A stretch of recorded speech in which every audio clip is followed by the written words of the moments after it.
अल्लाह ही अल्लाह किया करो, दुख न किसी को दिया करो, जो दुनिया का मालिक है नाम उसी का लिया करो। सनशाइन हर्बल मायूस शादीशुदा मर्दों के लिए जड़ी बूटियों से तैयार करदा असरदार दवा।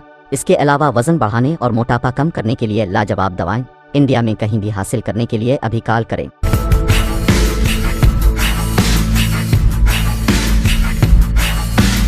जोड़ों की पुरानी से पुरानी लाइलाज तकलीफ जैसे घुटनों का दर्द, पीठ और कमर का दर्द, कंधे, गर्दन और पैरों में दर्द के लिए संधि प्लस।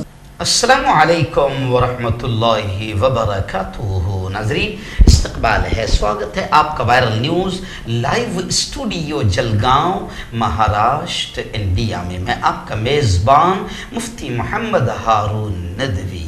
आइए प्राइम न्यूज़ में बात करते हैं दो बड़ी खबरों पर। जी हाँ, हालांकि दोनों खबरें एक ही खबर से मुताल्लिक है। आप जानते हैं कि इस वक्त मुल्क में एक घटिया किस्म की, जी हाँ, जो मुल्क में नफरतें फैलाए, आतंकवाद को फैलाए, दुश्मनियों को फैलाए, एक ऐसी घटिया किस्म की प्रोपेगेंडा फिल्म लाई गई जिसका नाम है Kashmir files, the Kashmir files. लेकिन अब मैं आपको बताऊं कि माननीय शरद पवार जी भी इस फिल्म के खिलाफ मैदान में उतर गए। शरद पवार जी ने क्या कहा वो भी आपको बताऊंगा, और बाकायदा मुल्क के माहिर कानून, ऐसे ही एक्स जज और ह्यूमन राइट्स के मेंबरान भी इस फिल्म के खिलाफ मैदान में उतर गए हैं और उन्होंने इस फिल्म के बारे में बाकायदा पोल खोली है। कश्मीर फाइल्स की पोल खोली है।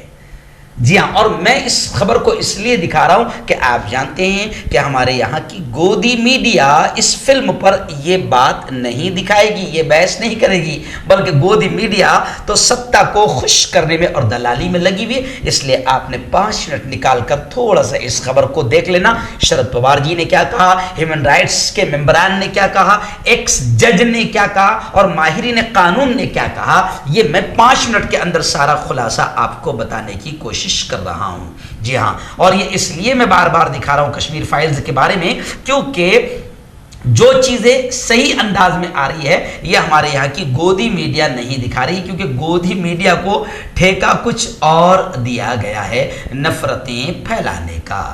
जी हाँ नाज़रीन, आइए मैं आपको पूरी थोड़ी तफसील बताता हूँ। कश्मीर फाइल्स ये फिल्म आई, इस फिल्म के आने के बाद बाकायदा बहुत सारा माहौल ख़राब हुआ, मुल्क में बाकायदा आतंकी माहौल बना, नफ़रतों का माहौल बना हिंदू मुसलमानों में, और नफ़रतों की दीवारें ज़्यादा खड़ी हो गई, उसके असरात भी नज़र आने लगे। तो ऐसी फिल्म को तो बाकायदा आतंकी फिल्म बताकर इसे बैन किया जाना चाहिए था। खैर आइए, मैं नहीं बोलता हूँ शरद पवार जी ने क्या कहा और दूसरे लोगों ने क्या कहा वो बताता हूँ, वरना हमारे यहाँ का जो दलाल नंबर 1 चैनल है वो मेरी बात को आधी आधी बताता है, मैं दूसरों की बात कहता हूं तो वो उतनी स्क्रिप्ट काट के थोड़ी सी मेरी बात को दिखाता है।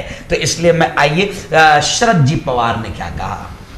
जी हाँ, शरद पवार ने डायरेक्ट कहा है इस कश्मीर फाइल्स के बारे में कि ये फिल्म जहरीला माहौल बना रही है, और शरद पवार जी ने कहा है द कश्मीर फाइल्स इस फिल्म को दिखाने की इजाजत भी नहीं दी जानी चाहिए थी। उन्होंने कहा है कि वादी कश्मीर से बीजेपी, वादी कश्मीर से कश्मीरी पंडितों के निकालने के हवाले से फर्जी प्रोपेगेंडा करा रही है, जबकि मैं इससे पहले भी बता चुका हूं कि बीजेपी पंडितों को निकालने में खुद बीजेपी का हाथ है, क्योंकि बीजेपी ही उस वक्त यूं समझिए कि अपने पूरे सपोर्ट में खड़ी थी। और वहां पर राज्यपाल कौन था ये भी अब आपको बताने की जरूरत नहीं। एक्चुअली प्रॉब्लम यह है कि हमारे अंधभक्त, हमारे गोबर भक्त जो है वो जाहिल भी है प्रॉब्लम, और कमाल की बात यह कि पढ़े लिखे जाहिल है।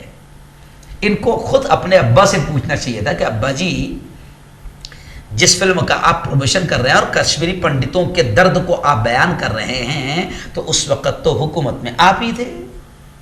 जी हाँ, आप ही का सपोर्ट था। तो अब्बा जी, जब कश्मीरी पंडितों को मारा जा रहा था तो फिर तुम क्या गोटियां खेल रहे थे? लेकिन अंध भक्तों का मसला ऐसा है, गोबर भक्तों का मसला ऐसा है कि पढ़े लिखे जाहिल भी है और बिल्कुल गोबर भक्ति में मगन है, डूबे हुए हैं, कुछ समझ में नहीं आ रहा है। आज शरद जी पवार ने कहा है कि मुझे अफसोस इस बात का हो रहा है कि ऐसी फिल्मों को तो बैन किया जाना चाहिए था, तो बैन तो नहीं किया जा रहा है बल्कि बीजेपी उसका प्रमोट कर रही है। और उससे ज्यादा शर्म की बात यह है कि मुल्क का वजीर आजम इस फिल्म की तारीफ कर रहा है, प्रमोशन कर रहा है। तो शरद पवार जी ने कहा कि इस वक्त यूं समझिए कि ये बिल्कुल बीजेपी के ताल्लुक से कहा कि कश्मीरी पंडितों के निकालने के हवाले से फर्जी प्रोपेगेंडा बीजेपी करवा रही है। यानी इशारा कर दिया है कि इस फिल्म के अगर ये कहा जाए कि डायरेक्टर, प्रोड्यूसर, फाइनेंसर कोई और नहीं है, विवेक अग्निहोत्री और ये अनुपम खेर, ये तो सिर्फ कठपुतलियां हैं। बाकी इनके फाइनेंसर, डायरेक्टर, प्रमोट करने वाले, बनाने वाले, सब कुछ अगर कोई है तो वो है माननीय हमारे मुल्क के प्यारे प्यारे हर दिल अजीज शहीद लीडर हैं। जी हाँ, ऐसी फिल्मों को इन्होंने बैन लगाना चाहिए, तो ये प्रमोशन कर रहे हैं। शरद पवार जी ने इशारा कर दिया कि ये सब बीजेपी करवा रही है, क्योंकि शरद पवार जी ने ये भी कहा है कि बीजेपी के पास में अब कोई मुद्दा नहीं बचा है। एक्चुअल में हिजाब वाला मुद्दा लाया गया, घटिया माहौल बनाया गया, यूपी जीत लिया गया। अब 2024 की तैयारियां शुरू है, क्योंकि विकास के और कोई दूसरे मुद्दे नहीं हैं। शरद पवार जी ने डायरेक्ट ये कहा कि उस वक्त मुफ्ती मोहम्मद सईद गृह मंत्री थे और जगमोहन गवर्नर थे, और उन्होंने बाद में बीजेपी के टिकट पर इलेक्शन लड़ा। तो कश्मीरी पंडितों पर गोया कि जुल्म हुआ है तो खुद बीजेपी के दौर में हुआ है, और बीजेपी की मर्जी से हुआ है। ये यूं समझिए कि पर्दे के पीछे बीजेपी थी, क्योंकि बीजेपी के हाथ में सब कुछ था और बीजेपी खामोश थी। तो गोबर भक्तों को बीजेपी को पकड़ना चाहिए। मगर कमाल है हमारे मोदी जी की कि नाकामी को भी इवेंट बना देते हैं, और अपने ऊपर आने वाली नाकामी को भी दूसरों के ऊपर थोपने का कमाल और सलाहियत खुदा ने मोदी जी को दी है। और फिर अंधभक्तों का टोला है जो ऐसी चीजों को में साथ देता है। तो शरद जी पवार ने बड़े दबंग अंदाज में ये कहा है कि कश्मीर फाइल्स जहरीला माहौल बना रही है, इस पर बैन लगना चाहिए। आइए चलिए अब मैं आपको अगली बात बताकर अपनी बात खत्म करूंगा कि कश्मीर फाइल जैसी घटिया फिल्म जो नफरतों का माहौल और आतंक का माहौल बना रही है, इसको लेकर बाकायदा, मैं नहीं कह रहा हूं, पहली बात समझ लीजिए आप, ये मेरे जुमले नहीं है, इसको लेकर बाकायदा ह्यूमन राइट्स के कुछ मेंबरान और ऐसे ही अदालतों के जज जो रिटायर हो चुके हैं, तजुर्बेकार, उन्होंने भी कहा कि यह फिल्म पूरी की पूरी झूठ पर बनी हुई एक फिल्म है। जी हां, और उन्होंने यह भी कहा कि कश्मीर फाइल के पीछे, ये फिल्म बनाने के पीछे बाकायदा 2024 का बीजेपी का एजेंडा छुपा हुआ है। जी, और मैं आपको बताऊं कि एक पूरी टीम है United against injustice and discrimination, ये एक पूरी टीम है। जी हाँ, जो नाइंसाफी के खिलाफ, जुल्म के खिलाफ, अत्याचार के खिलाफ, झूठ के खिलाफ, प्रोपेगेंडे के खिलाफ बाकायदा ये टीम आवाज उठाती है। और इसमें अंधभक्त या जाहिल नहीं है, सब पढ़े लिखे लोग हैं, ऐसे लोग जो अदालतों के जज भी रहे हैं। अब वो लोग खुद कह रहे हैं कि ये फिल्म पूरी की पूरी झूठी है, प्रोपेगेंडा है। मैं आपको बता दूं कि एक सिंपोजियम हुआ इस फिल्म के ताल्लुक से कि इसके पीछे क्या राज है। तो इसमें मारूफ ह्यूमन राइट्स कारकुन और जस्टिस जज रहे कोलसे पाटिल भी मौजूद थे सिंपोजियम में। ऐसे ही मशहूर राइटर, तारीखदार, हिस्ट्री लिखने वाले अशोक कुमार पांडे ये भी मौजूद थे। माहिर कानून मजीद मेमन मौजूद थे। तेस्ता सतलवाद मौजूद थी। ऐसे कई समाजी कारकुन मौजूद थे और उन्होंने इस सिंपोजियम में मुत्तफका तौर पर यह कहा कि कश्मीर फाइल्स महज एक सियासी राजनीतिक एजेंडा है।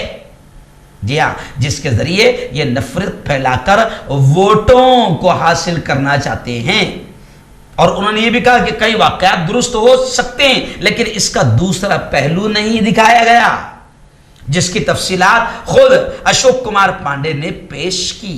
तो खैर, कश्मीरी पंडितों पर होने वाले जुल्म को लेकर इन तमाम लोगों ने कहा है कि इसके जरिए से सिर्फ नफरतों के बढ़ाने का काम किया जा रहा है, जबकि अब खुद हिंदू भाई भी ये कह रहे हैं कि कश्मीरी कितने मरे थे वो सबको मालूम, लेकिन उससे 10 गुना ज्यादा मुसलमान और ईसाई मरे हैं या मारे गए हैं।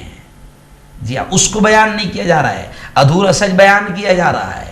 जी हाँ, और अब लोग खुद हिंदू भाई भी कह रहे हैं कि भैया अगर इतना दर्द कश्मीरी पंडितों का जाग गया है बीजेपी में, तो बीजेपी की ही उस वक्त हुकूमत थी और बीजेपी ने आज तक उनके लिए क्या किया ये बताया जाए तो खैर कश्मीर फाइल्स को लेकर अब बड़े बड़े माहिरीन कानून और तमाम लोगों ने भी खुलकर कह दिया है कि ये महज एक प्रोपेगेंडा है। और अनुपम खेर के ताल्लुक से तो अब लोग बाकायदा खुलकर ये कह रहे हैं कि ये एक फिल्म में मुसलमान कश्मीरी बेटी का बाप बना और उस फिल्म में इन्होंने बाकायदा हमारी इंडियन आर्मी को रेपिस्ट बताने की कोशिश की। तो अनुपम खेर पर और पूरी फिल्म पूरी टीम पर केस होना चाहिए। जी हाँ, और एक फिल्म में ये खुद मुल्क का गद्दार बना हुआ अनुपम खेर। तो अगर फिल्म ही सत्य है, सच है, तो अनुपम खेर पर भी बाकायदा कार्रवाई होनी चाहिए। लेकिन खैर आइए, हिंदू भी समझने लगे हैं। ये अलग बात है कि जो पालतू टोला है वो सिर्फ पार्टियों के इशारे पर काम कर रहा है, लेकिन इस फिल्म के बारे में मुसलमानों को ज़्यादा बोलने की जरूरत नहीं पड़ी। हमारे मुल्क के सच्चे अच्छे हिंदू भाइयों ने खुद इस फिल्म की हकीकत को और इस फिल्म के प्रोपेगेंडे को और झूठ को बयान कर दिया है, जिससे मोदी जी, बीजेपी, आरएसएस और संघ परिवार का बिल्कुल चेहरा बेनकाब हो गया है। क्यों होता है जोड़ों में दर्द, क्यों रहती है जोड़ों में जकड़न, क्यों हो जाती है जोड़ों में सूजन, क्यों बन जाती है जोड़ों में गांठ, क्यों थम सी जाती है जिंदगी। जोड़ों की पुरानी से पुरानी लाइलाज तकलीफ जैसे घुटनों का दर्द, पीठ और कमर का दर्द, कंधे, गर्दन और पैरों में दर्द के लिए संधि प्लस प्लस एक संजीवनी बूटी की तरह है, या यूं कहे कि एक स्थायी इलाज साबित हो चुका है। लाखों लोग इसे अपना चुके हैं और दर्द पर विजय प्राप्त कर चुके हैं। जब हम नियमित रूप से संधि प्लस प्लस से मालिश करते हैं तो त्वचा इसे तुरंत ऑब्जर्व करके जोड़ों के सूक्ष्मतम अवस्था में पहुंचा देती है, जिससे जोड़ों में ब्लड का सर्कुलेशन बढ़ जाता है और जोड़ों के मांसपेशियों में मजबूती आती है, आंतरिक सूजन समाप्त हो जाती है, जिससे दर्द में आराम तो मिलता ही है, साथ ही साथ जोड़ों में नई शक्ति भी आती है। हमारे ये प्रोडक्ट ना कि किसी बाजार में मिलता है और ना ही मेडिकल शॉप पे, इसलिए इसे पाने के लिए अभी स्क्रीन के नंबरों पे कॉल करें और ऑर्डर करें।